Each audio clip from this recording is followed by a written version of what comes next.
No livro funciona, e também na adaptação do Netflix funciona, porque tanto no livro quanto na versão da Netflix, ela não explica nada disso pro Frank. Então, quando ele dá essa resposta, ele não sabe que tá ferindo os sentimentos dela. Mas, gente, na versão do Hitchcock, ela tinha acabado de explicar pro Frank tudo o que ela tava sentindo e ele me solta essa só pra ser a mesma resposta que está no livro. Aí fica difícil. Tipo, não sei. Eu não tava no lugar do Hitchcock dirigindo isso pra saber o que aconteceu.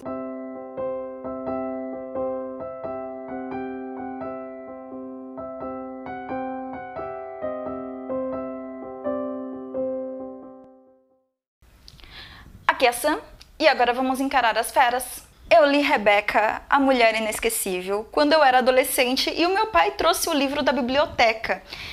E eu adorei o livro, até hoje é um dos meus livros favoritos. Então imagina como eu fiquei empolgada quando eu soube que a Netflix estava preparando uma nova adaptação cinematográfica baseado nesse livro que eu adoro. O filme estreou no dia 16 de outubro, eu acho que eu assisti no dia 22 e no dia que eu assisti, esse filme já estava em primeiro lugar do top 10 do Brasil. Rebecca é um filme tão bom que o fato de eu já conhecer a história não estragou em nada a experiência de assistir o filme, mesmo sabendo como ia terminar. De qualquer forma, você não precisa se preocupar com spoiler. Eu vou avisar a hora que for entrar na parte dos spoilers, então pode seguir em frente sem medo. Nesse vídeo, eu gostaria de comentar as coisas que eu achei que funcionaram muito bem ou não funcionaram tão bem nessa adaptação de 2020 da Netflix. Comparar um pouquinho com a adaptação de 1940 do Hitchcock, que também é uma adaptação excelente, mas também dá umas tropeçadas, e comparar essas duas versões com o livro. Antes de iniciar a análise, eu vou falar aqui um pouco a respeito da sinopse da história, da premissa, e de uma curiosidade envolvendo isso, que é, em 1938 foi lançado o livro Rebecca, que foi o ponto de partida para essas adaptações cinematográficas. Porém, 4 anos antes, em 1934, uma escritora brasileira chamada Carolina Nabuco, filha do abolicionista Joaquim Nabuco, lançou um livro chamado A Sucessora, que tem uma premissa, um plot muito parecido com o plot de Rebecca. E aí começou a se especular se Rebecca não seria uma cópia de A Sucessora. Porém, tem mais uma reviravolta aí, por quê? Antes disso, em 1893, José de Alencar lançou um livro chamado Encarnação, que tem a mesma premissa da Sucessora e de Rebecca. Então temos aí 3 livros, um lançado após o outro, com a mesma premissa, que consiste em uma jovem, bem ingênua, bem inocente, que se casa com um homem mais velho, de uma classe social mais elevada, e passa a viver na mansão dele. E a partir daí, ela começa a ser perturbada pelas memórias da esposa anterior do marido dela. E esse tipo de história acabou até se tornando bem comum. Até a Usurpadora tem essa trama de uma moça mais inocente tomando o lugar de uma outra mulher mais carismática. E todas essas histórias abordam temas bem universais como ciúmes, insegurança, amadurecimento, alpinismo social. E justamente por ter essa premissa de Cinderela, com uma moça bonita e jovem se casando com um homem rico e com isso ascendendo socialmente, muitas pessoas podem achar que Rebecca se trata de uma história de amor, de um romance. Mas na verdade se trata de um suspense gótico, com uma atmosfera sinistra e bem melancólica. E eu acho que essa atmosfera do livro é muito bem retratada na adaptação do Hitchcock de 1940, onde o viúvo rico, que se chama Maximilian de Winter, é interpretado de uma maneira mais distante, mais fria, então você consegue perceber ali que ele não tá muito afim de conversa, que ele ergue uma barreira emocional, que ele não quer se abrir muito com as pessoas. Já a adaptação da Netflix, eu achei que foi muito bem executada, é um filme belíssimo, eu achei que eles acompanharam muito bem o livro. Só que pesaram um pouco a mão na questão da afetuosidade. Eu achei que o Armie Hammer me convence muito bem de Viúvo Rico, de Lorde Inglês. Eu acho que ele ficou perfeito no papel, mas na hora da edição ficou um pouco afetuoso demais no começo. Existe um dos primeiros momentos decisivos no início do livro que dá o pontapé inicial para toda a história, em que o personagem do Maxine de Winter pede para a protagonista ir com ele até a sua mansão Manderley Hall. Só que ela não entende que ele está pedindo ela em casamento. Ela pergunta se ele está oferecendo um emprego.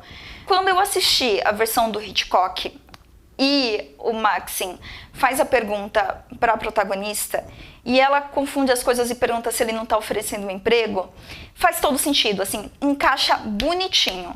Mas quando eu vi a versão de 2020 e ele faz a proposta e ela confunde, né, porque é exatamente isso que acontece em todas as versões, mas eu fiquei assim, minha filha, vocês estavam se pegando na praia, por que você acha que ele está oferecendo um emprego?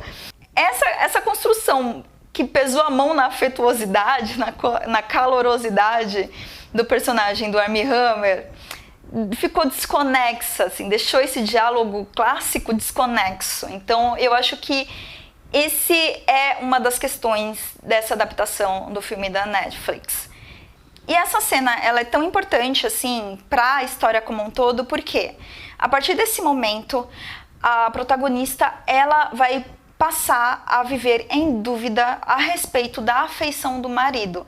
Ela vai chegar na mansão dele e ela vai começar a ser comparada com a esposa morta dele e ela vai começar a se convencer de que a esposa morta dele não só era melhor do que ela, mais inteligente do que ela, mais bonita do que ela, o único e verdadeiro amor do marido dela. E ela vai passar a história inteira sendo perturbada por essa ideia, se corroendo com essa ideia e vivendo um conflito interno, psicológico dentro da cabeça dela, baseado nisso. Então, eu acho que esse início da adaptação da Netflix quebra um pouco isso. Demora um pouco para você começar a entrar nesse embalo de perturbação, insegurança e ciúmes que a personagem tem. Justamente porque no início da história da Netflix eles estão muito grudadinhos. Você fala, como é que essa mulher que tava, tipo, se pegando na praia com esse cara, não desgrudando um do outro, pode duvidar da afeição dele por ela, sabe? Mas aí depois, conforme a história vai andando e também tem a governanta que ela vai conhecer quando chegar nessa mansão, que é a senhora Danvers, que é obcecada pela Rebecca e que vai dar um jeito de fazer a protagonista se sentir inferior em comparação com a Rebecca o tempo todo. É muito difícil você traduzir para uma mídia visual esses sentimentos que são muito subjetivos. Até mesmo a versão do Hitchcock deu uma tropeçadinha tentando desenvolver e trabalhar essa questão. Então a solução que o filme do Hitchcock encontrou foi: a protagonista vai explicar. Então ela chega no administrador da Manderley Hall e explica para ele como ela se sente inferior, como ela se sente insegura, todo esse complexo que ela tá passando. E para completar, ela pergunta pro Frank, que é o administrador, o que ele achava da Rebecca. E aí o Frank responde para ela: eu achava que a Rebecca era a criatura mais linda que eu já vi na minha vida. E, gente, esse diálogo não funciona. Como é que um cara fala uma coisa dessas pra uma mulher que acabou de choramingar pra ele e reclamar e falar que tá se sentindo com um complexo de inferioridade em relação a Rebecca, e ele responde dizendo que a Rebecca era a coisa mais linda? Meu, essa mulher saiu de lá se achando a coisa mais horrível. No livro funciona e também na adaptação do Netflix funciona, porque tanto no livro quanto na versão da Netflix ela não explica nada disso pro Frank. Então quando ele dá essa resposta, ele não sabe que tá ferindo os sentimentos dela. Mas, gente, na versão do Hitchcock, ela tinha acabado de explicar pro Frank tudo que ela tava sentindo e ele me solta essa só pra ser a mesma resposta que está no livro. Aí fica difícil. Tipo, não sei. Eu não tava no lugar do Hitchcock dirigindo isso pra saber o que aconteceu. Enfim, apesar de gostar muito da adaptação do filme do Hitchcock, é um filme excelente, ganhou Oscar na época, na década de 40. mas tem essas pequenas escorregadas. Eu senti um pouco a falta de mais presença da protagonista. Afinal, quando você tá lendo o livro, ela que tá narrando tudo que ela vê, tudo que ela sente. E tem algumas cenas do filme do Hitchcock que ela acaba ficando de fora. Eu também achei que na adaptação do Hitchcock ela tava muito chorona, muito chorona. Tem uma parte que no livro, o livro descreve assim que ela está prestes a desmaiar, mas aí alguém vai lá, dá apoio pra ela, segura na mão e ela sai andando assim, sabe, tentando se recuperar. No filme do Hitchcock, ele desmaia a mulher mesmo, assim, sabe? Eu achei que ele criou uma protagonista muito mais fragilizada do que a protagonista que eu li no livro. E também senti um pouco a falta da presença dela em alguns momentos bem importantes da história, em que no livro ela está lá, porque é ela que vê e ela que narra e descreve o que ela viu. Então a gente sabe que com certeza ela está lá no livro, mas no filme do Hitchcock tem cenas que ela nem aparece, cenas importantes, assim, cenas de reviravolta da história. Já na versão da Netflix, nesses temas de comparação, nessa mesma cena que a gente sabe no livro que o Maxine está participando, na adaptação do Netflix ele não tá só ela. Então ficou meio invertido, assim. Toda a frieza e grosseria que tinha na adaptação do Hitchcock, eu acho que na versão da Netflix isso ficou bem mais suavizado.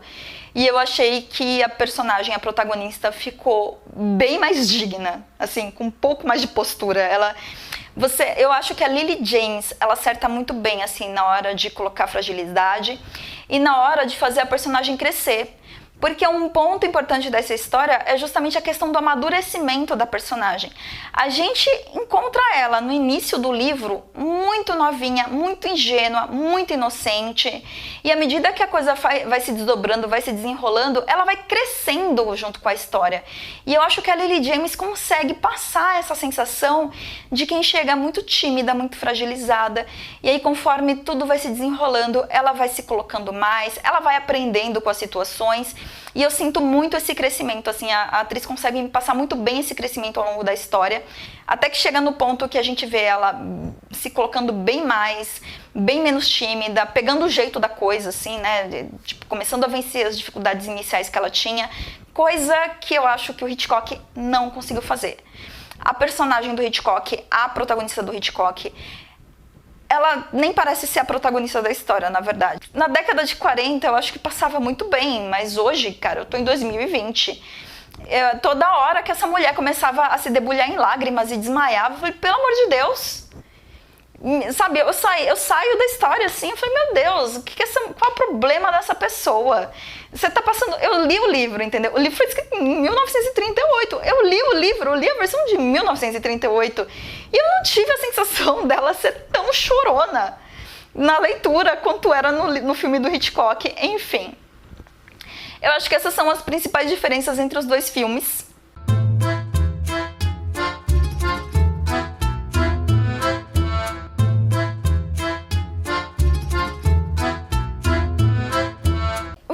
Um pouco para essa questão do coming of age, né, que é o tipo de história de amadurecimento, de protagonista, que eu acho que é bem presente no livro da Daphne du Maurier e também na adaptação da Netflix. Existe um momento específico da história em que isso fica bem nítido, que esse amadurecimento da personagem fica bem nítido, que é quando o Max fala para ela que ela perdeu aquela inocência, aquela jovialidade que ele admirava tanto.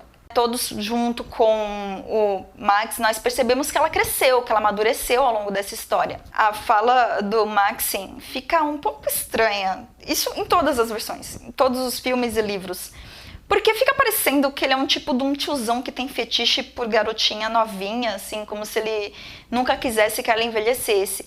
Mas eu estou voltando a comentar isso aqui na parte dos spoilers, porque é importante entender que, sim, ele é doente, assim, ele ficou meio maluco, mas não desta forma. O que acontece é que quando a gente entende que ele odeia a Rebecca, ele tem pavor, ele tem pânico de ter outra Rebecca na vida dele. Então ele quer que a nova esposa dele seja tudo o que a Rebecca não era. Então a Rebecca era um mulherão. A Rebeca era uma mulher bem desenvolvida, bem segura, bem carismática, da alta sociedade, muito sofisticada, que deixava todo mundo impressionado. Então ele só conseguiu encontrar a paz que ele buscava em uma pessoa que era bem mais simples, bem mais humilde, bem mais inocente do que era a esposa anterior. Na verdade, o que ele buscava era uma pessoa que fosse o oposto da Rebeca. Mas o Maxim pesou um pouco a mão na questão da humildade, porque essa protagonista é tão Zé Povinho que ela não tem nem nome. No início da história, ninguém fala assim, ninguém chama ela pelo nome, a gente não sabe o nome dela. E eu acho que isso é uma metáfora para mostrar o quanto ela é um ninguém na própria visão dela. E aí, a partir do momento que ela se casa com Maxim de Winter, ela passa a receber o nome que é Senhora de Winter. E isso passa a definir quem ela é, que é a esposa do Senhor de Winter. Então ela precisa passar por um processo para se adaptar a essa nova visão que ela tem dela mesma, essa nova definição que ela adota para a própria vida. E eu acho que uma cena, um episódio assim que deixa isso bem claro, em que ela está tendo essa dificuldade de adaptação, é uma cena que também existe em todas as versões no livro, em todos os filmes, que é quando ela quebra o boneco de porcelana. E aí a primeira reação que ela tem é de se assustar e ter medo, e aí ela esconde o boneco como se ela ainda fosse criada, escondendo da senhora Van Hopper as travessuras que ela faz por estar saindo escondida com o Maximilian de Winter. Então ela continua se vendo, se enxergando como uma criada. Ela não percebe, assim, ainda não caiu a ficha dela de que ela é a patroa, ela é a senhora daquela casa. Então essa reação que ela tem ao quebrar o boneco que é dela, da casa dela, mostra esse estado de espírito dela, e eu acho que funciona super bem nos dois filmes. Isso ajuda a pontuar em que ponto do processo do amadurecimento, do crescimento, da transformação essa personagem se encontra. E um outro tema explorado nesse livro é essa questão das diferenças sociais. Eu acho que isso fica bem claro durante o livro todo. No início, já com a senhora Van Hopper, quando descobre que a criada dela vai casar com um viúvo rico, vira para a menina e fala que ela não tem talento nenhum para ser uma grande senhora da sociedade, que ela acha que vai ser um grande fracasso esse casamento. A gente sabe que é despeito, que é inveja da senhora Van Hopper, mas a protagonista, que é a pessoa que está narrando essa história, fica bem abalada com isso. Isso começa a alimentar todo o complexo de inferioridade dela, que vai ficar sendo explorado, desenrolado ao longo dessa história. E depois ela chega na mansão, encontra a senhora Danvers, que vai fazer questão de ficar sabotando ela o tempo todo, julgando que ela é inferior, que ela não tem o que é necessário para ser a senhora daquela casa. E a gente sabe que a dona Danvers faz isso porque ela é obcecada pela Rebeca. Então não importa quem estivesse lá, seja lá qual fosse a pessoa que se casasse com Maxim, a senhora Danvers não ia gostar, porque o negócio dela era com a Rebeca. Só que a protagonista também não sabe disso. Ela fica achando que o problema é dela, ela não entende que o problema é dos outros. É só no final que ela entende que é justamente essas aparências que as classes elevadas tentam manter que foi usado como arma da Rebeca para manipular, enlouquecer o Maxim. Depois que esse cara entendeu que todo o esforço para manter o bom nome e prestígio da família de Winter só serviu para deixar ele preso em um casamento infeliz, é que ele começou a ter desprezo por essas convenções da alta sociedade. A gente consegue ter um vislumbre disso na cena que ele está chegando de carro, recém-casado com a protagonista, e todos os empregados estão alinhados na porta para recebê-lo. E ele acha isso uó. Qual é a necessidade de você parar o trabalho de todo mundo só para ir para a porta, ficar em pose de sentido para receber os chefes? Ele pega um ranço desses comportamentos que só servem para manter uma aparência. Gente, essa mulher passa tanto tempo preocupada pelo fato de achar que o marido dela ama outra mulher, que no momento que ela descobre que o marido dela matou a outra mulher de propósito, porque ele odiava ela, ela fica do lado do marido. Tipo, ela tava tão preocupada em não ter o amor dele que na hora que ela descobre que ele realmente a ama, ela resolve ficar do lado dele. E aí eles acabam construindo uma relação de cumplicidade, literalmente. Qualquer mulher sensata iria querer ficar longe de um cara que matou a esposa. Mas parece que ter inimigos em comum realmente une as pessoas. Porque no final dessa história, essa protagonista já tá tão de saco cheio que se a Rebeca tivesse viva ainda, ela mesma iria lá matar. Porque a Rebeca tinha tanta astúcia e inteligência para manipular os outros e enlouquecer as pessoas que até depois de morta ela conseguia continuar perturbando. Tal qual uma Paola Bracho da vida, o que a Rebeca queria era viver e se divertir da forma que ela bem entendesse. E é com essa personagem tão enigmática que a Daphne du Maurier acabou escrevendo uma obra inesquecível. E você, já assistiu o filme? Já leu o livro? O que é que você acha dessas obras? Me diz aqui nos comentários. Se você gostou desse vídeo, me dá um joinha, se inscreve no canal. Muito obrigada por me assistir até aqui e até a próxima!